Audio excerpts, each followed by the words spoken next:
ओम नमो भगवते वासुदेवाय। ओम नमो भगवते वासुदेवाय। वक्रतुंड महाकाय सूर्यकोटि समप्रभ निर्विघ्नं कुरु मे देव सर्वकार्येषु सर्वदा। श्रोता वक्ता श्रीराम समर्थ। आज प्रवचन सुरू करायला थोडासा उशीर झाला, त्यामुळे सगळं नमन घेतलेलं नाहीये।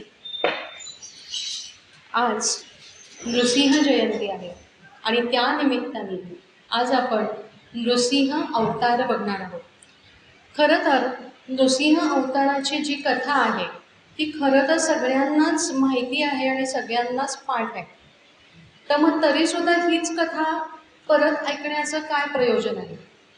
तर आपल्याला आज बघायचंय तर ती कथाही आपण बघणार आहोत, पण त्याबरोबर त्याच्या मागचं जे तत्वज्ञान आहे तर ते पण आपण बघणार आहोत। आणि ते जे तत्वज्ञान आहे किंवा प्रल्हादानी जो त्याच्या मित्रांना केलेला उपदेश आहे, प्रल्हादानी जी केलेली प्रार्थना आहे नृसिंह भगवंतांना, किंवा प्रल्हाद आणि हिरण्यकश्यपू यांचा जो संवाद आहे त्या संवादातून आपल्याला जे तत्वज्ञान कळतं, जो परमार्थ कळतो, जे अध्यात्मविद्या जी आपल्याला आकलन होते ती महत्त्वाची आहे। आणि म्हणूनच ही जी कथा आहे ती परत परत ऐकावी। मी कथा म्हणणार नाही, हे आख्यान आहे। आणि हे नृसिंह भगवान कसे प्रकट झाले, का प्रकट झाले आणि ते प्रकट झाले त्यामागचं सुद्धा काय तत्वज्ञान आहे ते कळण्यासाठी, त्याचं आकलन होण्यासाठी परत परत हे आख्यान ऐकावं आणि दर नृसिंह जयंतीला ऐकावं असं हे आख्यान आहे। तर झालं असं की वराह भगवंतांनी हिरण्याक्षाचा वध केला, आपल्याला सगळ्यांना माहिती। आणि हा वध केल्यामुळे त्याचा जो बंधू हिरण्यकश्यपू तो अतिशय संतापला आणि तेव्हापासून तो विष्णू भगवंतांना त्याचा शत्रू मानायला लागला।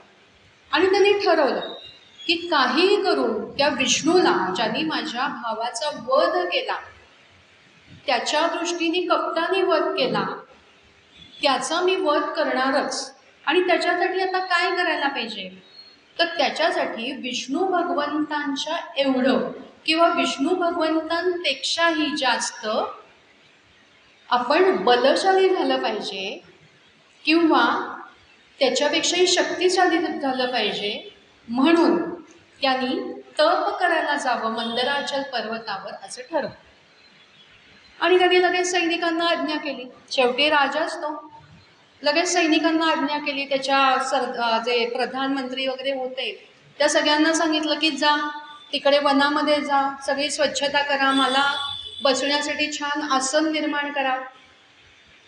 जणू काय एखाद्या हॉटेलमध्ये आपण सांगतो ना, मी येणार आहे राहायला, रूम माझी छान नीट स्वच्छ करून ठेवा, सगळी तजवीज करून ठेवा, तसं यांनी सांगितलं।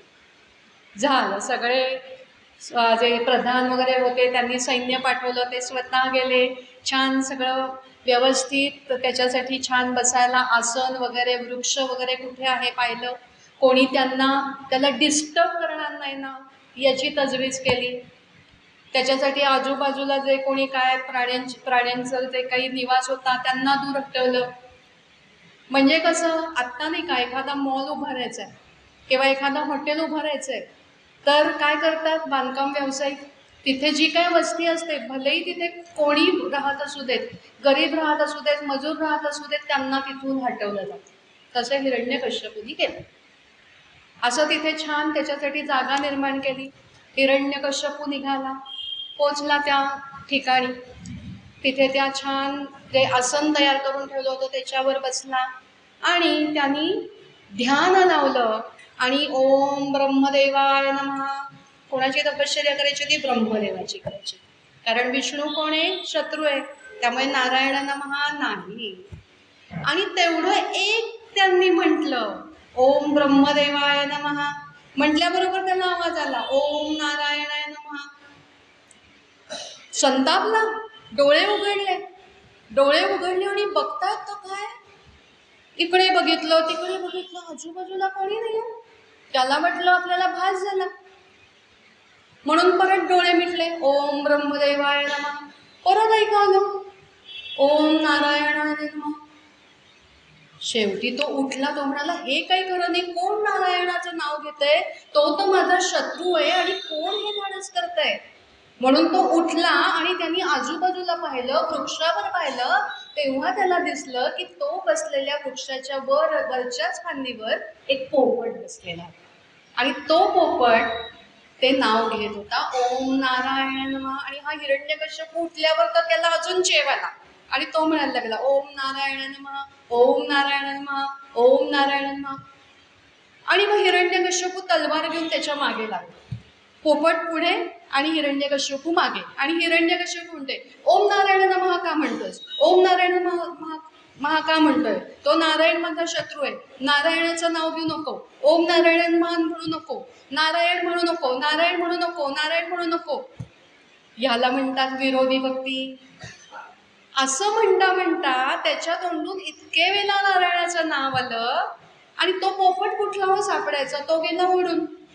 शेवटी पार संध्याकाळ झाली आणि संध्याकाळ झाल्यानंतर मात्र तो कंटाळला. तो म्हणाला ठीक आहे, आजचा दिवस काही योग्य नव्हता, आपण परत जावं आणि उद्यापासून मात्र आपण तपाला सुरुवात करावी. परत आला. इकडे कयाधू त्याची पत्नी ती आरामात होती. ती म्हणाली झालं आता हे 12 वर्ष गेलेत तप करायला, आता 12 वर्ष मी निवांत, आता छानपैकी मी शॉपिंगला जाईन, छान आराम करीन, मैत्रिणींना भेटीन, भिशी करीन, किटी पार्टी करीन. पण काय हो, दिसला की हिरण्यकश्यपू येताना आणि एकदम असा संतापलेला होता. ते पाहिल्यावर कयाधू अतिशय चतुर पत्नी होती बरं का. तिने लगेच विचारलं नाही त्याला काय हो, काय झालं, तुम्ही परत कसे काय आलात, तुम्ही तर 12 वर्ष येणार नव्हतात ना, असं नाही विचारलं. ती म्हणाली अहो तुम्ही खूप दमलेला दिसताय, मी असं करते, तुम्ही पटकन स्नान करून घ्या, मी छानपैकी ऊन पाणी काढून देते तुम्हाला.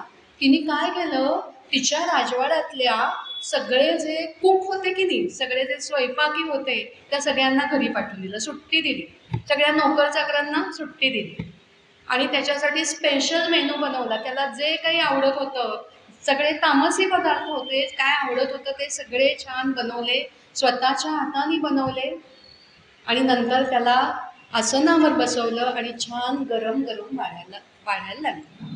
आणि आता तिने विषय काढला, काय झालं, अहो तुम्ही तप करायला गेला होतात ना, ब्रह्मदेवांना प्रसन्न करायला गेला होतात ना, मग तुम्ही इतक्यात कसे बरं परत आलात. हिरण्यकश्यपू तोपर्यंत थोडा शांत झाला होता. तो म्हणाला अगं काय सांगू तुला, म्हणे मी तप करायला सुरुवात करणार तेवढ्यात एक पोपट आला तिथे आणि त्याने सुरू केलं की ओम नारायण नमः. काय सांगताय, पोपट आला होता, काय बोलला तो, अगं तो म्हणाला ओम नारायण नमः. छे छे, माझा नाही विश्वास बसत, काय म्हणाला परत सांगा, ओम नारायण नमः. तुम्ही ना वाढलं, थोडा जेवला, परत विचारलं, माझं लक्ष नव्हतं पण माझा विश्वास नाही हो बसत आहे, खरं खरं सांगा बरं काय म्हणाला, ओम नारायण नमः.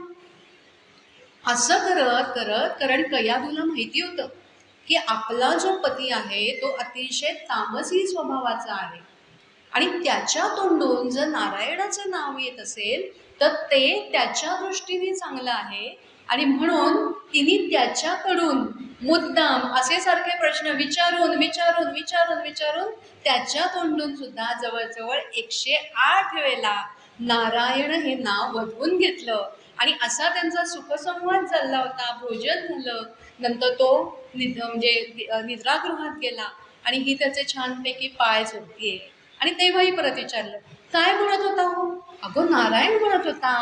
आणि असं करत करत त्यांचा त्याच वातावरणामध्ये समागम झाला आणि कयाधूच्या पोटामध्ये गर्भ राहिला. काय नाम घेत असताना राहिला, नारायण नारायण. चिंतन कोणाचं चाललं होतं, नारायण नारायण. आणि त्याच्यानंतर मात्र दुसऱ्या दिवशी हिरण्यकश्यपू परत तपासाठी निघून गेला. मग मात्र त्यांनी 12 वर्ष अतिशय कठोर तप केलं आणि 12 वर्षांनी तो परत कठोर तप केलं, इतकं कठोर केलं की त्याच्या पूर्ण सर्वांगावर असं वारूळ निर्माण झालं होतं. त्याला त्याचं भानही नव्हतं. आणि त्या तपामुळे अक्षरशः त्याच्या मस्तकातून अग्नी प्रज्वलित व्हायला लागला आणि सगळी जी पृथ्वी होती तर ती अशी थरथरायला लागली, वारं प्रचंड व्हायला लागलं आणि सगळे देव भयभीत झाले. आणि ते पाहिल्यावर मात्र ब्रह्मदेव हिरण्यकश्यपूकडे आलेले, हळुवारपणे त्याच्या अंगावरचं वारूळ बाजूला केलेलं आहे. हिरण्यकश्यपूनी त्यांना नमन केलेलं आहे, तो भानावर आलेला आहे आणि विचारलंय ब्रह्मदेवाने, काय वर पाहिजे तुला? तेव्हा नेहमीप्रमाणे राक्षस पहिलं काय मागतात, मला अमर करा. आता हे अमर करा याच्यामध्ये पण एक तत्वज्ञान आहे बरं का. अमर मग हे काय होतं? अमर त्यांना काय करायचं असतं तर शरीर अमर करायचं असतं. आत्मा हा अमर आहेच आहे, पण हे ज्ञान त्यांना नाही. त्यांना शरीर अमर करायचं असतं. मृत्यू नको असतो. मृत्यू आणि का नको असतो की अनेक भोग भोगायला मिळावेत. म्हणजेच त्यांना सुखोपभोगांसाठी ते त्या विकारांमध्ये आसक्त असतात. अनेक भोग, सगळ्यांवर सत्ता, अहंकार वाढणं, सगळ्यांवर आपली सत्ता मिळवून त्यांना आपल्या मनाप्रमाणे वागवायला लावणं, याच्यासाठी त्यांना अमरत्व हवं असतं. म्हणजेच त्यांची जी बुद्धी असते ती पूर्ण देही बुद्धी असते. ते कधी म्हणजे इतकं तप केलं, खरं तर इतकं तप केल्यानंतर कोणालाही मोक्ष मिळाला असता, कोणालाही भगवंत प्राप्त झाले असते. पण मागितलं, कारण वृत्ती कुठली आहे? आसुरी वृत्ती आहे. संपत्ती कुठली आहे? आसुरी संपत्ती आहे. मनामध्ये काय आहे? दंभ आहे, क्रोध आहे, आसक्ती आहे, मोह आहे. त्यामुळे प्रत्येक वेळेला जरी एखादं आपण व्रत केलं, जरी आपण एखादं असं वाटलं की हा खूप काही करतोय, खूप काही व्रत करतोय, खूप काही साधना करतोय, पण बरेच जण योग साधना करतात, बरेच जण काही पूजा करतात, पण ते करताना समजा जर मनातला भाव शुद्ध नसेल, तुमच्या मनामध्ये जर अशी इच्छा असेल की मला सुखभोग मिळावे, बरेच वेळेला आणि हे असंच असतं, माझी संपत्ती वाढावी, मला छान घर मिळावं, मला आता सगळी सुख प्राप्त व्हावीत, मला हे प्राप्त व्हावं, ते प्राप्त व्हावं, म्हणजेच ही बुद्धी जी आहे ती देही बुद्धी आहे. आपण कधीच असं म्हणत नाही की मला भगवंतांची प्राप्ती व्हावी.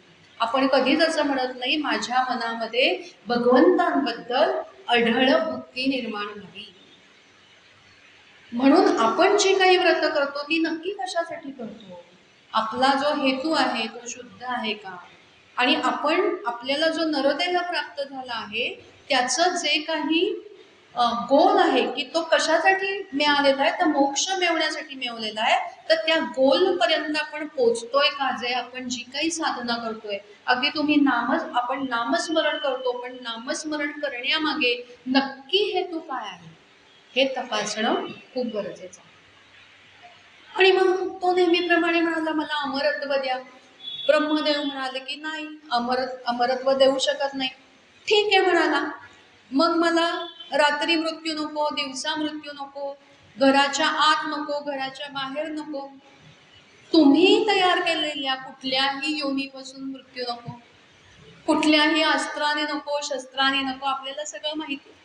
त्यामुळे मी विसरले तरी आपल्याला माहिती. आता मात्र ब्रह्मदेवांचा नाईलाज झाला. ते म्हणाले तथास्तु. झालं. हिरण्यकश्यपूला वाटलं वा कसं फसवलं, पण देव असा फसत नाही हो. एक अगदी दृष्टांत अगदी थोडक्यात सांगते, कारण आपल्याकडे वेळ तसा कमी. एकाने असं काय नवस बोलला की माझा त्याचं जे बाळ होतं त्याचं नाव होतं सोन्या, आणि ते नवस बोलला की त्याला तो आजारी होता, मी देवा माझ्या बाळाला बरं वाटू दे, समजा तर त्याला बरं वाटलं तर मी तुला सोन्याचं टोपडं देईन. झालं. यांनी काय केलं, त्या बाळाला, तो बरा झाला. ते बाळ बरं झालं, अतिशय खूप आजारी होतं, ते बरं झालं. यांनी काय युक्ती केली, त्या सोन्या हे नाव त्या बाळाचं, त्याचं टोपडं एक घेतलं, नंतर गेला देवाच्या म्हणजे मंदिरामध्ये गेला आणि तेच टोपडं अर्पण केलं. याला म्हणतात देवाला फसवणं. हिरण्यकश्यपूला वाटलं की मी देवाला फसवलं आणि आता मी अमर झालो, कारण असं कोण प्राणी तो तयार करू शकणार आहे आणि मी एवढ्या अटी घातल्या आहेत, या सगळ्या अटी पाडून मला कोण आता मारू शकणार आहे. आणि तो त्यामुळे अतिशय उन्मत्त झाला. सगळ्या देवांना त्यांनी सळो की पळो करून सोडलं. सगळी जी गावं होती, जिथे ब्राह्मण राहत होते, जिथे यज्ञ चालत होते, जिथे ऋषी मुनी होते, ते सगळं त्यांनी उद्ध्वस्त करायला सुरुवात केली. म्हणजे काय, कारण काय असतं, हा जो यज्ञ असतो त्याच्या आहुतीतून काय होईल, विष्णूंचं ते सामर्थ्य आहे ते वाढेल. म्हणजे माझ्या शत्रूचं सामर्थ्य वाढू नये म्हणून त्यांनी हे सगळे यज्ञ, जे तप करत होते ऋषी मुनी, त्यांना त्रास द्यायला सुरुवात केली. आणि इकडे कयाधूला जे बाळ झालं त्याचं नाव होतं प्रल्हाद. आणि तो लहानपणापासून असा होता की त्याच्यामुळे किंवा त्याच्या बोलण्यामुळे, त्याच्या वागण्यामुळे सगळ्यांना अतिशय आनंद व्हायचा, म्हणून त्याचं नाव ठेवलं प्रल्हाद. आणि लहानपणापासूनच तो अतिशय भगवत भक्त होता, अतिशय संयमी होता. भगवत भक्ताचे, महाभगवताचे सगळे गुण त्याच्यामध्ये होते. म्हणजे बाकीची जी असुर मुलं होती ती काय करायची, प्राण्यांना त्रास दे किंवा भांडण, पण हा सगळ्यांशी अतिशय नम्रतेने वागायचा, ज्येष्ठांशी नम्रतेने वागायचा, बरोबरच्यांशी अतिशय प्रेमाने वागायचा, सगळ्यांना मदत करायचा, लहानांशी लहानांसारखं वागायचा, त्यांना काही शिकवायचा, त्यांच्याशी खेळायचा. 5 वर्षाचा बालक होतो, पण त्या 5 वर्षाच्या बालकाला सुद्धा जी साधू संतांना, ज्यांनी अतिशय उत्तम असं तप केलेलं आहे, त्यांना जी उन्मनी अवस्था प्राप्त होते ती त्याची होती. म्हणजे काय होतं, तर तो मधूनच हसायचा, कारण त्याच्या मनामध्ये सतत भगवंताचं चिंतन चालू असायचं आणि त्याला मधूनच असं वाटायचं, म्हणजे त्याला ते जाणवायचं, मधूनच त्याला असं वाटायचं की अरे भगवंतांनी आपल्याला मिठीत घेतलंय, अरे भगवंत माझ्याशी बोलायला आलाय. आणि मधूनच त्याला वाटायचं अरे भगवंत मला सोडून गेला, दिसत नाहीये तो, की तो रडायला लागायचा. मधूनच तो स्वतःचा देहभान विसरून जायचा, कारण तो त्या नामामध्ये, त्या भगवंतांच्या लीलांमध्ये, कारण त्याला मधूनच भगवंत लीला करतायत आपल्या समोर असं दिसायचं, त्या लीला बघताना तो रंगून जायचा. आणि हिरण्यकश्यपूने हे पाहिलं आणि त्याला हे कळत नव्हतं की आता काय करावं, कारण 5 वर्षाचं बालक, काय शिक्षा करणार त्याला. मग त्यांनी काय केलं, त्यांनी षंड आणि अमर्क हे जे तेव्हा त्याचे जे असुर, म्हणजे जे असुरांचे जे गुरु शुक्राचार्य, त्यांचे पुत्र, तर त्याच्याकडे ह्याला शिकायला पाठवलं.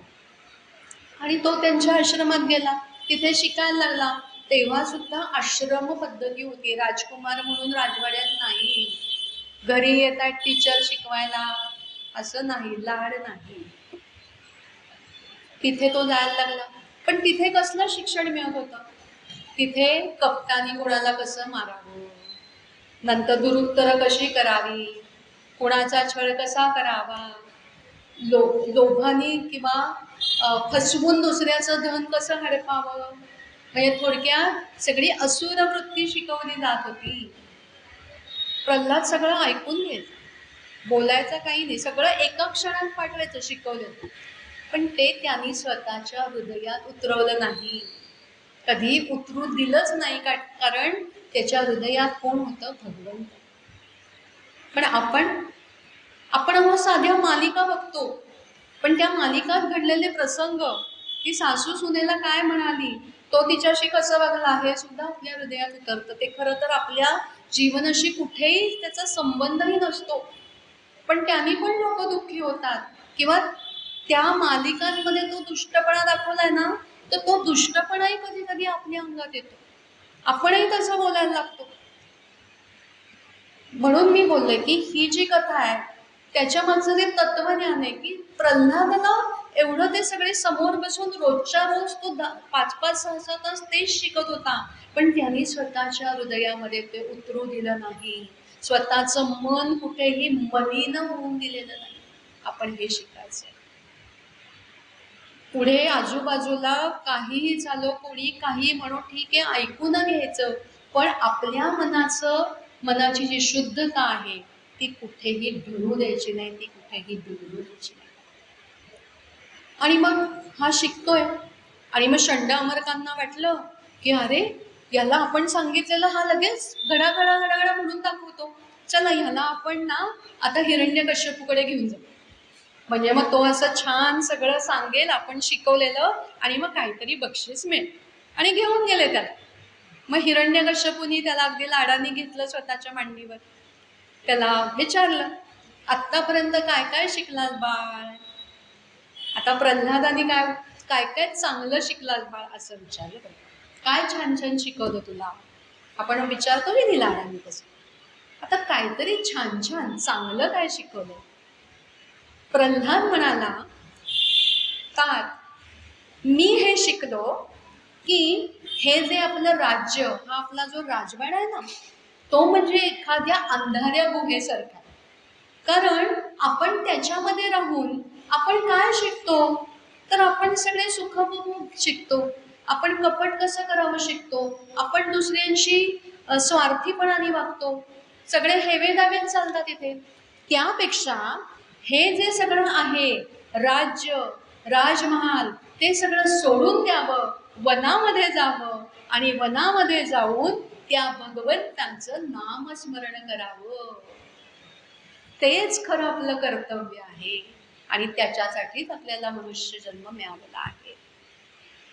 अहो तुम्हाला माहितीये का, म्हणे माझे आणि तुमचे अनेक जन्म झाले, त्या अनेक जन्मांमध्ये आपल्या वर्तनामुळे आपण अनेक प्रारब्ध जोडली, आणि त्या प्रारब्धाप्रमाणेच खरं तर आपल्याला सुख दुःख मिळत असतं.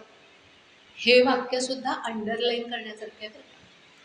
कारण काय आहे की आपण बऱ्याचशा ज्या गोष्टी करतो की नाही चांगल्या, तर त्या बरेच वेळेला हे जे सुखभोग मिळावेत म्हणून करतो, मग अशीच बोलली. पण हे जे आहे ना, सुख काय किंवा दुःख काय, दोन्हीही तुमच्या प्रारब्धाप्रमाणे मिळणारच आहे तुम्हाला. आता दुःख कधी कोणी मागत नाही, कधी आपण भगवंताला अशी प्रार्थना करतो का, भगवंता माझं धन जाऊ देत बरं का, किंवा भगवंता मला ताप येऊ देत बरं का, किंवा भगवंता मला काहीतरी दुर्धर आजार होऊ देत. पण तरी तो होतोच. ती जी दुःख जशी आपोआप येतात, तुम्ही न मागता येतात, आपण त्याच्यासाठी काही न करता सुद्धा येतात, तशीच सुखही येत असतात. त्यामुळे त्याच्यासाठी प्रयत्न न करता प्रयत्न जे करायला पाहिजे ते भगवत प्राप्तीसाठी करायला पाहिजे. आणि प्रल्हाद हे हिरण्यकश्यपूला सांगतोय, काय धाडस आहे बघा. लहानपणापासून त्यांनी पाहिलंय आपले पिताश्री जे आहेत ते नारायणाचं नाव घेतलं तरी सुद्धा संतापतात, पण किती निर्भय वृत्ती आहे. आणि ती ही निर्भय वृत्ती का आली आहे, तर ती म्हणजे भक्तीमुळे आलेली आहे, ही जी निर्भय वृत्ती आहे. हिरण्यकश्यपू संतापलेला आहे. षंड अमरकाला बोलवलं, विचारलं तुम्ही हे शिकवलं माझ्या मुलाला, काय शिकवायला सांगितलंय तुम्हाला. षंड अमरक म्हणाले, अहो आम्ही काहीच शिकवलं नाही हो, आम्ही सगळं तुम्ही जे सगळं ते सिलेबस दिलाय की नाही त्याच्याप्रमाणे म्हणे मी सगळं शिकवलंय. हो का, बरं, बहुतेक की नाही त्या विष्णूनी कोणीतरी गुप्तहेर पाठवलेले असणार आहेत आपल्या राजवाड्याच्या भोवती, किंवा तुमचं जे गुरुकुल आहे ना तिथे, आणि ते ब्राह्मण गुप्तहेर याला शिकवत असणार आहे. तेव्हा तुम्ही असं करा म्हणे, याच्यावर जरा करडी नजर ठेवा, आणि कोणी जर असं करत असेल तर त्यांना लगेच ठार मारून टाका. ठीक आहे म्हणाले, घेऊन गेले. आणि मग तिकडे त्या गुरुकुलामध्ये आल्यानंतर विचारलं षंड अमरकांनी, अरे आम्ही तर तुला हे काही शिकवलं नव्हतं, मग तरी सुद्धा तू हे कसं काय बोललास. तर तो म्हणाला, की गुरुवर्य याच्यासाठी कोणी काही शिकवायची गरज नाही. माझ्या मनामध्ये जन्मापासूनच नैसर्गिकरित्या किंवा उत्स्फूर्तपणे नारायण भगवंतांबद्दल भक्ती उचंबळून येते आणि त्यामुळे उत्स्फूर्तपणे माझ्या तोंडून हे उद्गार निघाले आणि मला हे ज्ञान आणि माझ्या मनामध्ये ही भक्ती उपजतच आहे. हे ऐकल्यावर शंड अमरकांना काही कळलं नाही. ते बिचारे गप्प बसले. ठीक आहे म्हणाले. परत सुरू झालं. थोड्या दिवसांनी परत बोलवलं, विचारलं, बाळा काय शिकवलं तुला? तेव्हा यांनी काय सांगितलं? तो म्हणाला की बाबा तुम्हाला माहिती आहे का, विष्णू भगवंतांची 9 भक्ती आहे आणि 9 प्रकारे विष्णू भगवंतांची भक्ती करावी आणि या भक्तीमुळे आपल्याला भगवत स्वरूप प्राप्त व्हावं होतं आणि आपणही ही भक्ती करावी, कारण आपल्यालाही त्यांनीच निर्माण केलेलं आहे. आपल्यामध्ये ही जी शक्ती आहे, आपल्यामध्ये हे जे सगळं बल आहे, हे जे आपलं ऐश्वर आहे, हे केवळ आणि केवळ त्या विष्णू भगवंतांमुळे आहे आणि आपणही 9 प्रकारे भक्ती करावी. ही 9 भक्ती आहे. ते काय आहे ती मी आपल्याला सांगतो. काय म्हणालाय तो? भगवंतांच्या नामसंकीर्तन करावे, म्हणजेच नामस्मरण करावे, भगवंतांच्या कथा ऐकाव्या, भगवंतांच्या लीलांचं कीर्तन करावं, भगवंतांना नमन करावं म्हणजेच नमस्कार करावा, भगवंतांची पूजा करावी, भगवंतांशी सख्य करावं, म्हणजे भगवंत म्हणजे जणू आपला सखा आहे, आपला मित्र आहे, अशा प्रकारे त्याच्याशी वागावं आणि भगवंताला आपल्या आत्मनिवेदन म्हणजे आपल्या मनामध्ये जे जे काय आहे ते भगवंतांशी बोलावे. ही 9 भक्ती आहे आणि ती आपण करा. अहो हे ऐकल्यावर मात्र हिरण्यकश्यपू अतिशय संतापलेला आहे. त्याने त्या प्रल्हादाला मांडीवरून उचललं आणि दाणकन जमिनीवर आपटलं. पण प्रल्हादाला काही झालं नाही, कारण भक्ती आहे.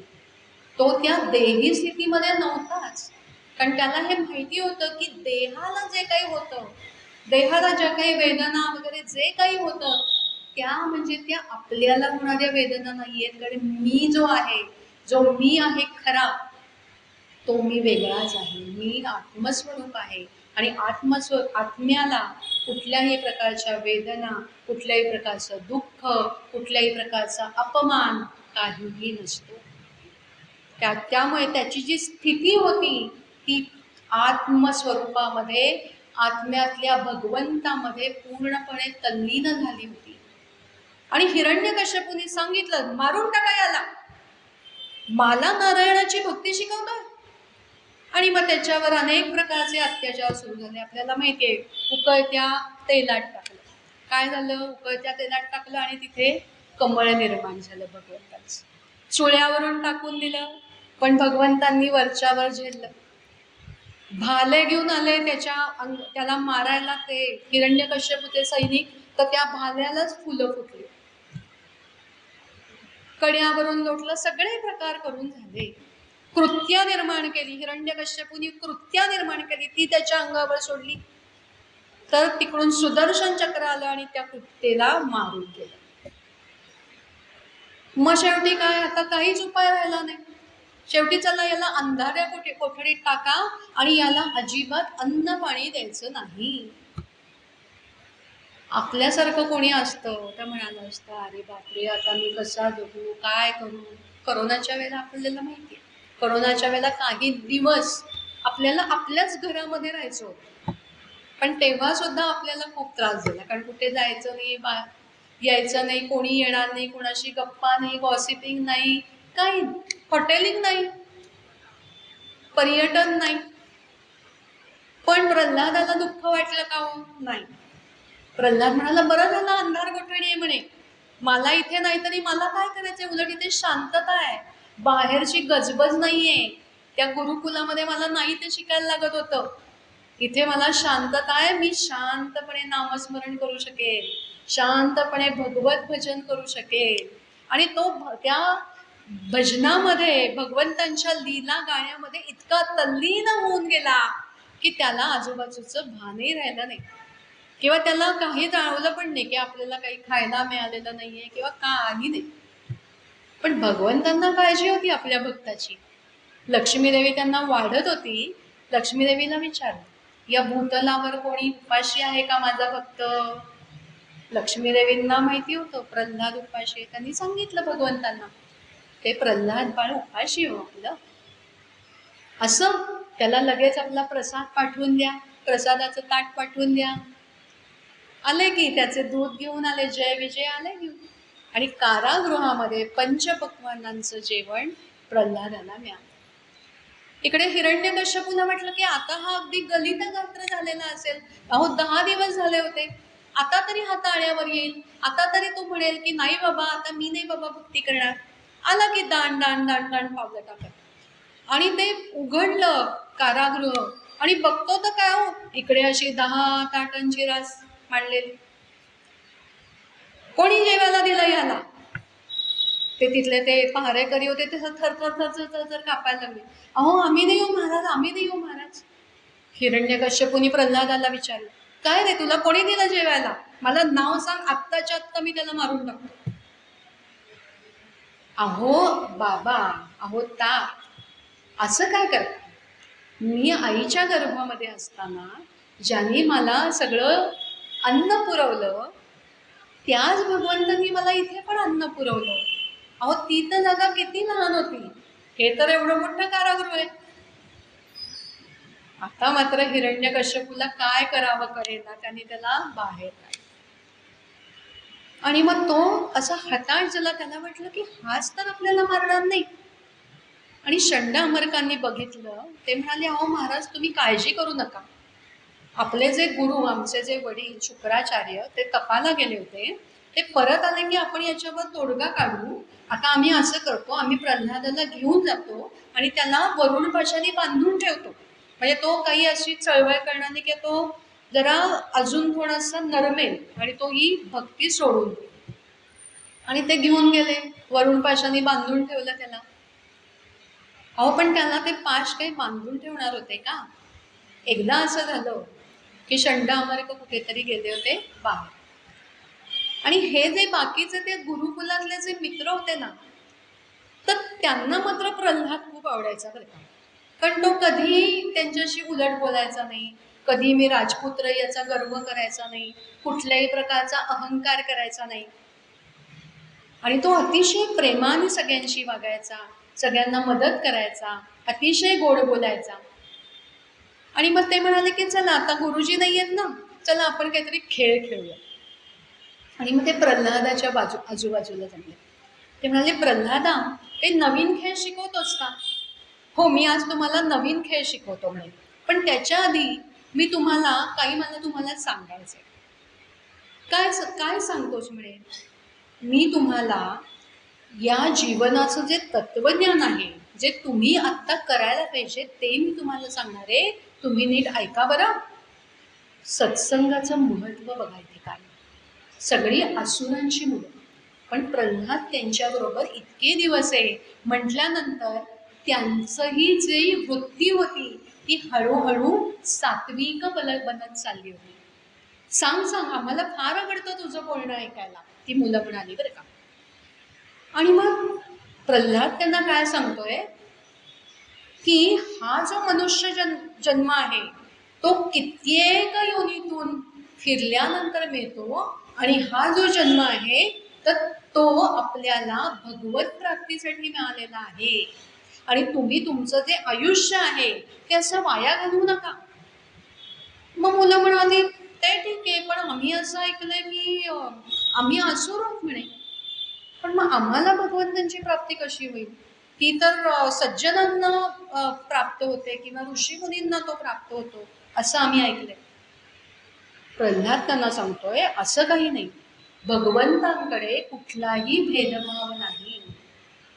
स्त्री असो, शूद्र असो, वेश्या असो, प्राणी असो, कोणीही असो, किंवा कितीही पापी असो, पण त्याला जर तुम्ही भावभक्तीने आळवलं, त्याची तुम्ही अगदी मनापासून जर भक्ती केली, तर तो तुमच्यावर प्रसन्न होतोच होतो.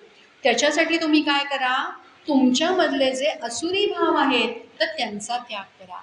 म्हणजे काय करू, तुम्ही सगळ्यांशी चांगलं वागा, सगळ्यांमध्ये भगवंत बघा, सर्वांच्या अंतरी तोच बसलेला आहे. हे वाक्य सुद्धा खूप महत्वाचं आहे. कारण आपण कोणाशी व्यवहार करताना तो दुसरा आहे, तो परका आहे, या भावनेने आपण वागत असतो. पण आपण जर हे लक्षात ठेवलं की सर्वानुभूती परमेश्वर आहे, जेव्हा आपण त्या दुसऱ्याशी चुकीचं वागतो, त्या दुसऱ्याला फसवतो, त्या दुसऱ्याशी कपट करतो, तेव्हा आपण त्या व्यक्तीतल्या भगवंताशी कपट केलेलं असतं. खरा भागवत धर्म हे सांगतो की सगळ्यांमध्ये परमेश्वर पहा आणि सगळ्यांशी प्रेमाने वागा, सगळ्यांबद्दल सद्भाव ठेवा. आणि प्रल्हाद हेच सांगतोय त्याच्या मित्रांना. आणि मग हे मुलं म्हणाली ते सगळं ठीक आहे, पण आम्ही आत्ताशी आपली वय काय आहेत म्हणे, फक्त 7-8 वर्ष आहे आपलं वय, मग इतक्या लवकर कशाला म्हणे ते भगवत भजन वगैरे करायचं, आपण आता मस्त मौज मजा करू, छानपैकी खेळू. तेव्हा पिक्चर नव्हते, नाही तर ते म्हणाले असते आपण मूवीज बघू, आपण इंस्टाग्राम किंवा ते काय गेम्स खेळायला जाऊ किंवा मोबाईल गेम्स खेळू असं म्हटले असते. पण तेव्हा ते नव्हतं ना, त्यामुळे ते म्हणाले आपण छान खेळूयात, मजा करूयात. प्रल्हाद सांगतोय नाही नाही नाही, प्रत्येक क्षण महत्वाचा आहे. अरे तुम्हाला माहितीये का तुमचं आयुष्य किती आहे? आपण असं धरूनच चालतो, गृहीत धरूनच चालतो की आपण पार म्हातारे होणार. पण कुणाचा, अहो आत्ता मी श्वास घेते, माझा पुढचा श्वास असेल की नाही हे मला माहित नाही.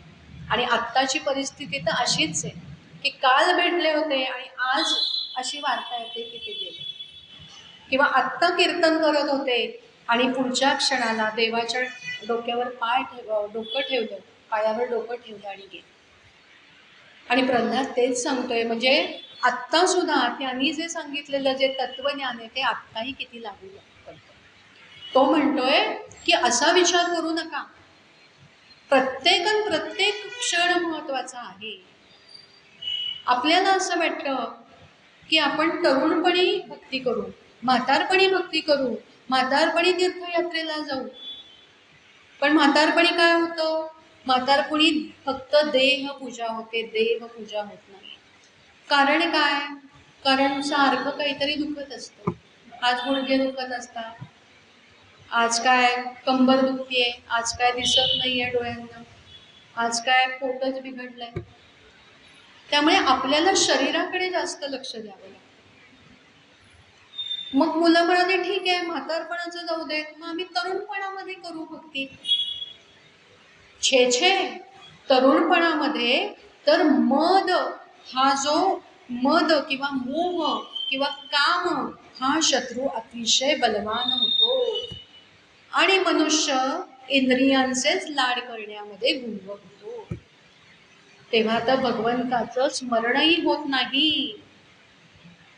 त्यामुळे भक्ती की तुम्ही जितक्या लवकरात लवकर सुरू करा, जितक्या कमी वयात सुरू कराल तेवढी उत्तम, तितके तुमच्या मनातील विकार नाहीसे होतात आणि तितकं तुमचं पुढचं आयुष्य चांगलं जातं.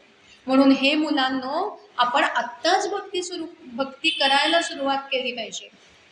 मग आता मुलांनी शंका विचारली, पण प्रल्हादा आम्हाला हे कळत नाहीये की तुला हे सगळं कसं काय कळलं, कारण तू पण इथेच राहतोयस आणि आपल्या इथे तर कोणीच असं संत किंवा ऋषीमुनी असं कोणी येत नाही.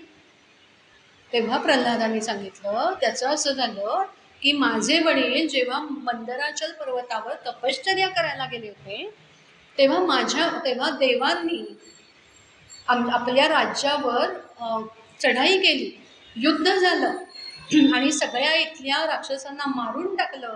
आणि तेव्हा माझी माता कशी बशी जीव मुठीत धरून पळत होती, तेव्हा इंद्राने तिला पकडलं आणि तो तिला घेऊन चालला होता. तेव्हा मध्ये नारद मुनी भेटले नारद मुनी म्हणाले, अरे हिला तू कुठे घेऊन चाललास? ही तर त्या हिरण्यकश्यपूची पत्नी आहे. तेव्हा इंद्र म्हणाला, अहो नारद मुनी, हिच्या गर्भामध्ये तो जो हिरण्यकश्यपू आहे ना, माझा शत्रू, तिचा गर्भ वाढतोय. ही प्रसूत झाली की मी त्या गर्भाला मारून टाकणार आहे आणि नंतर मी हिला सोडून देईन. मी काही स्त्रीचा वध करणार नाही, पण तो आता त्या हिरण्यकश्यपूचा पुत्र म्हणजे माझा शत्रूच, कारण तोही तसाच भयंकर असुर होणार. तेव्हा नारद मुनींनी सांगितलं त्या हिरण्यकश्यपूला, इंद्राला, की अरे इंद्रा, तू असं वेडेपणा करू नको. हिच्या गर्भामध्ये जो पुत्र आहे तो महाभागवत आहे आणि तो भगवान विष्णूंचा अतिशय महान असा भक्त होणार आहे. तेव्हा तू तिला सोडून दे. ते ऐकल्यावर इंद्राने कयाधूला नमस्कार केला आणि तो तिला सोडून निघून गेला.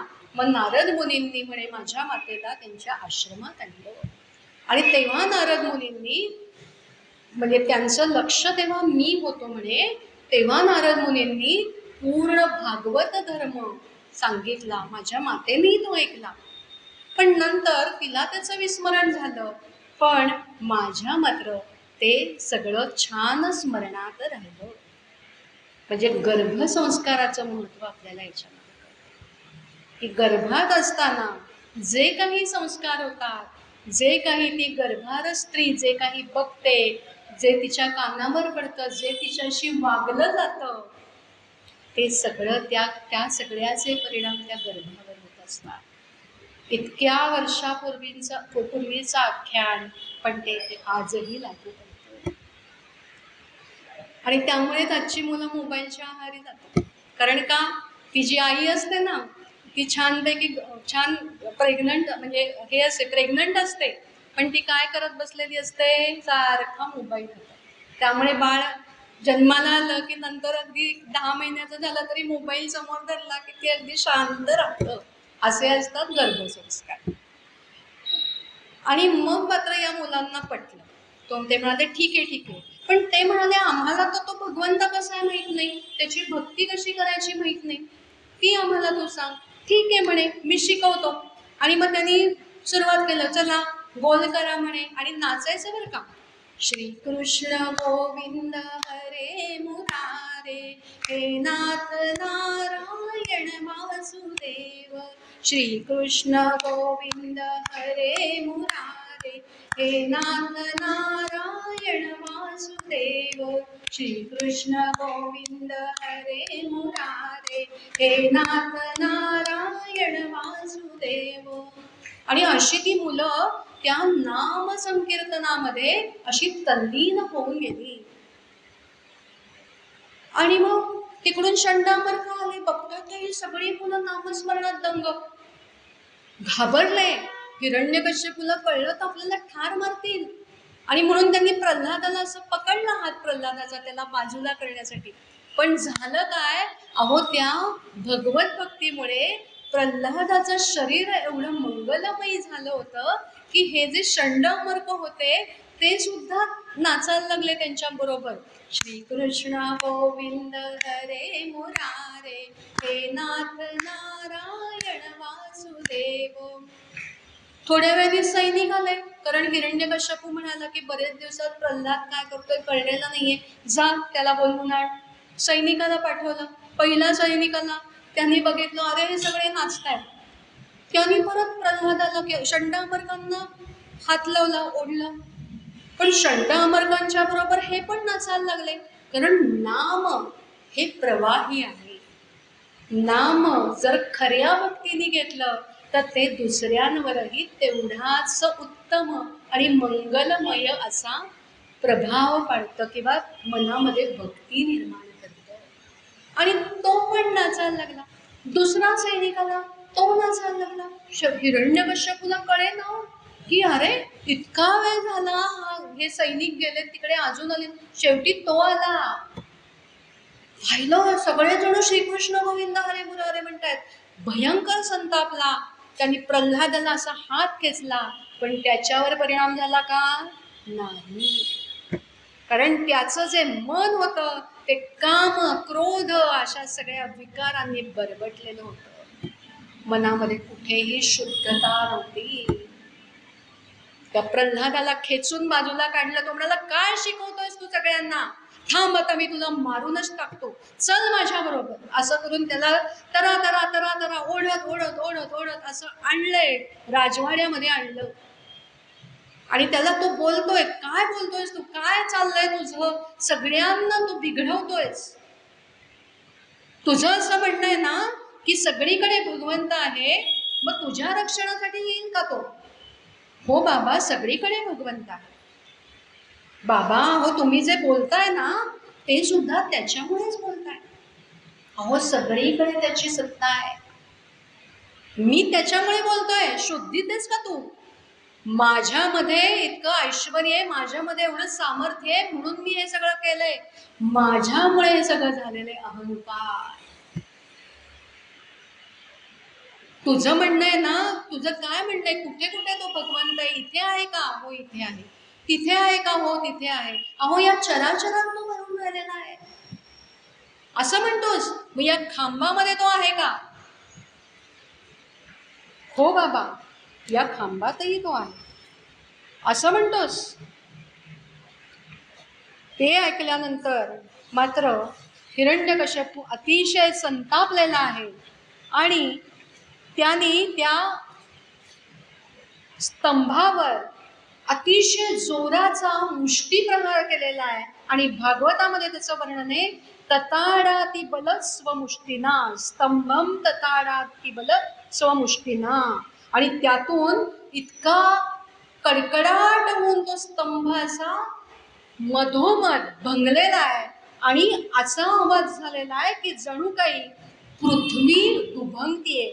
आणि त्याचं वर्णन आहे, येनांड कटाहमच स्फुटत, असं भागवतात वर्णन केलेलं आहे. सगळे भयभीत झालेले आहेत. प्रचंड मोठा असा आवाज झालेला आहे. हिरण्यकश्यपू सुद्धा अतिशय भयभीत होऊन त्या स्तंभाकडे बघतोय. आणि काय झालंय? खांबावरी मूठ मारिली दुर्जनी, खांबावरी मूठ मारिली दुर्जनी, स्तंभी नारायण प्रकटला, स्तंभी नारायण प्रकटला, तुका म्हणे ऐसा खांब कडाडला, तुका म्हणे ऐसा खांब कडाडला, ब्रह्माद सकला ब्रह्मलोकी, ब्रह्माद सकला सत्यलोकी, खांबावरी मूठ मारिली दुर्जनी, खांबावरी मूठ मारिली दुर्जनी, स्तंभी नारायण प्रकटला, स्तंभी नारायण प्रकटला, स्तंभी नारायण प्रकटला. आणि त्या स्तंभातून स्वतः नृसिंह भगवान प्रकट झालेले आहेत. आणि ते असे प्रकट झालेले, त्यांचं रूप कसं होतं? त्यांचं रूप असं होतं की त्यांचं जे मुख होतं ते सिंहाचं होतं आणि पूर्ण शरीर होतं ते मानवाचं होतं. असे ते नृसिंह भगवान प्रकट झालेले आहेत. आणि त्यांना पाहून सगळेजण भयंकर असे संताप, असे भयभीत झालेले आहे. इतकं त्यांचं ते रौद्र रूप होतं. त्यांचं रूप कसं होतं त्याचं भागवतामध्ये वर्णन आहे. मी अक्षरशः वाचून दाखवते, म्हणजे ते तुमच्या डोळ्यासमोर. त्यांचं रूप अतिशय भयानक होतं. तापलेल्या सोन्यासारखे पिवळे धमक भयानक डोळे होते. जांभई दिल्यामुळे आया इकडे तिकडे फडफडत होती. दाढा अतिशय विकराळ होता. तलवारी प्रमाणे चमकणारी अशी सुरीप्रमाणे धारदार अशी जीभ होती. भुवया उंचावल्याने त्यांचं मुख अतिशय दारुण दिसत होतं. आणि कान वरच्या बाजूला ताठ उभे राहिलेले होते. फुगवलेलं नाक आणि उघडलेलं तोंड याच्यामुळे त्यांचं ते जे नाक होतं ते भूत पहाडातल्या गुहेप्रमाणे वाटत होतं. हाकवलेल्या जबड्यामुळे त्यांची भयानकता अजून वाढली होती. शरीर इतकं विशाल होतं की त्यांचं जे मस्तक होतं ते स्वर्गापर्यंत टेकलेलं होतं. मान थोडीशी बुटकी होती आणि मोठी होती. छाती रुंद आणि कंबर बारीक होती आणि चंद्र किरणाप्रमाणे असलेले शुभ्र रोम सर्वांगावर पसरलेले होते आणि त्यांना हजारो भुजा होत्या. आणि त्यांना असं त्या स्तंभातून प्रकटलेलं पाहिल्यानंतर सगळे जे सैनिक होते ना हिरण्यकश्यपूचे, ते त्याच्यावर असे धावून आले. त्यांच्यावर असे धावून आलेले आहेत आणि त्याबरोबर त्या भुजांनी त्यांनी असं त्यांना नुसते असे तडाखे दिलेले त्या सैन्याला आणि सगळ्यांना असं फटकारून बाजूला टाकून दिलेलं. आणि हिरण्यकश्यपूच्या डोळ्यावर विश्वास नसेना. त्याला कळेच ना नक्की काय झालंय. त्याला कळेच ना नक्की काय झालंय. पण नंतर त्याला असं वाटलं की विष्णू भगवंतांनी हे कुठलं तरी सोंग घेतलं आणि म्हणून तो तलवार घेऊन त्यांच्या अंगावर धावून गेला.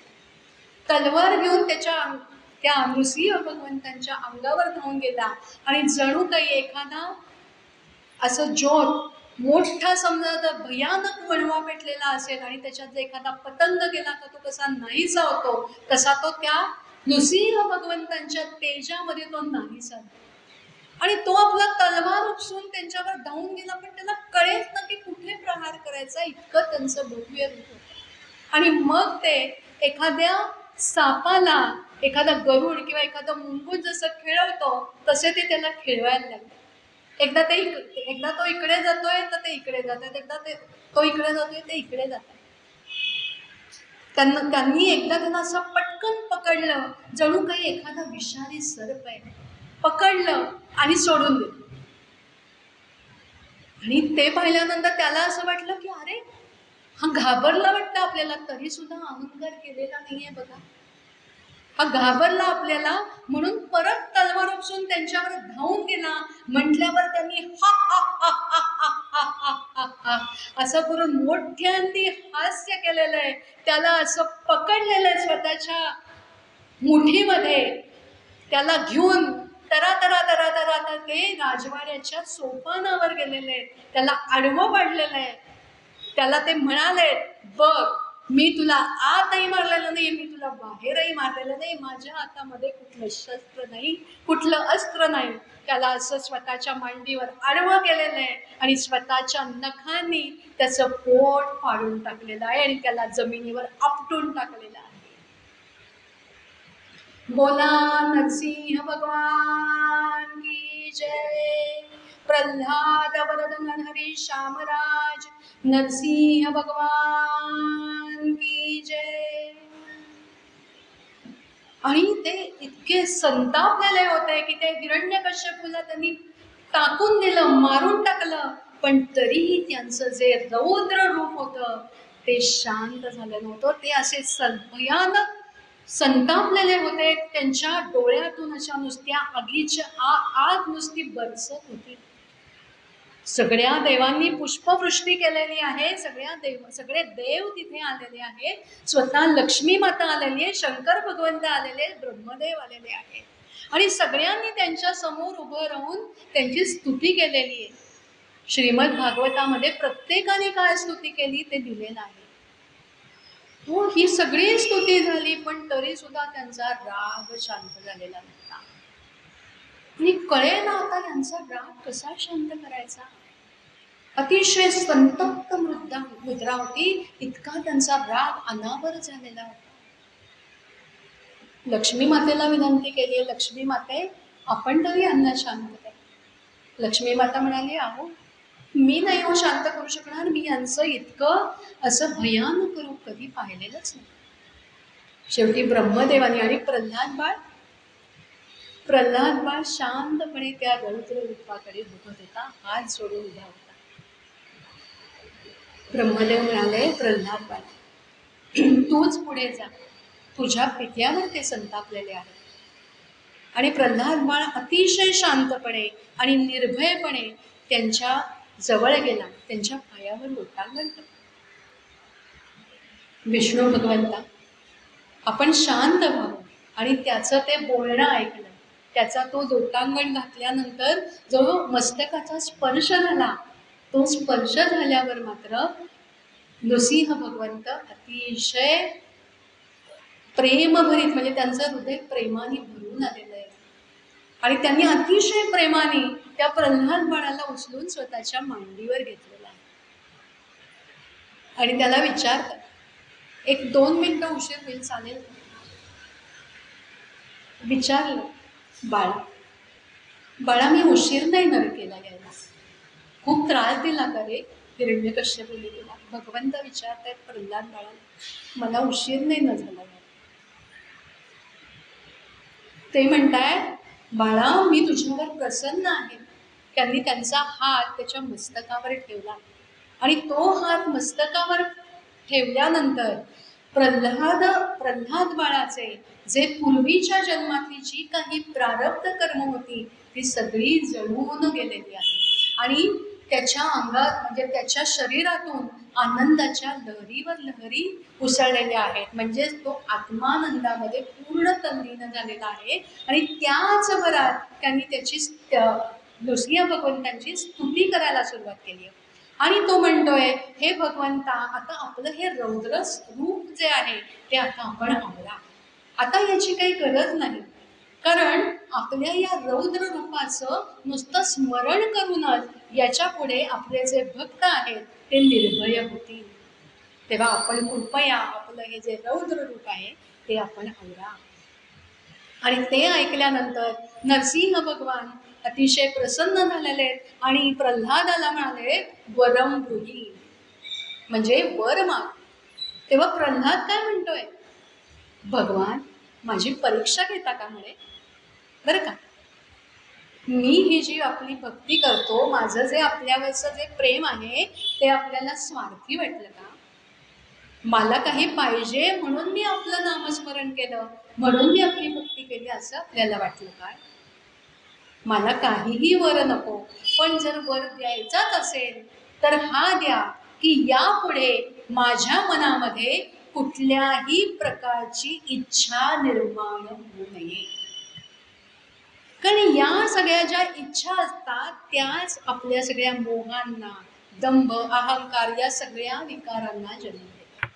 त्यामुळे तो म्हणालाय की मला फक्त असा वर द्या, मला माझ्या मनात कुठलीही इच्छा नको आणि माझं मन सतत आपल्या पायीच आपल्या चरणावरतीच असावं, म्हणजेच माझी भक्ती सतत असावी, सदोदित असावी, त्याच्यामध्ये कुठलाही खंड पडू नये. भगवान तथास्तु म्हणालेले. प्रल्हाद म्हणतोय, भगवान मला अजून एक वर द्या. माझे जे वडील आहेत ते खूप पापी होते, पण तरीही त्यांना मुक्ती मिळावी. किती मोठं मन आहे बघा. ते म्हणाले, अरे तुझ्यासारखा पुत्र ज्याच्या पोटी जन्माला आला त्याचा उद्धार तर होणारच, त्यालाही मोक्ष मिळालाय आणि त्याच्या आधीच्या 21 पिढ्यांनाही मोक्ष मिळालेला आहे. नंतर त्यांनी स्वतः आधी ते सिंहासनावर बसले, कारण हिरण्यकश्यपूच्या स्पर्शामुळे ते सिंहासन मलिन झालेलं होतं. ते त्यांनी पावन केलं आणि नंतर प्रल्हादाला राज्याभिषेक केलेला आहे. अजून एक याच्यातून, या कथेतून अजून एक महत्त्वाचं म्हणजे भगवंतांनी या आख्यानात, या अवतारामध्ये तो कणाकणामध्ये सगळीकडे भरलेला आहे. हे जे वचन आहे, आपण सारखं म्हणत असतो की तो सगळीकडे आहे बरं का, पण या आख्यानामध्ये, या अवतारामध्ये भगवंतांनी हे दाखवून दिलेलं आहे की त्या निर्जीव स्तंभामध्ये सुद्धा भगवंत होते. आणि ब्रह्मदेवांना त्यांनी आदेश दिलेला आहे की याच्या पुढे असे वर देत जाऊ नका. अजून एक फक्त सांगायचं राहिलं की तो जो पोपट होता, जो पहिला सांगितला की ज्यांनी व्यत्यय आणला, ते म्हणजे बृहस्पती होते.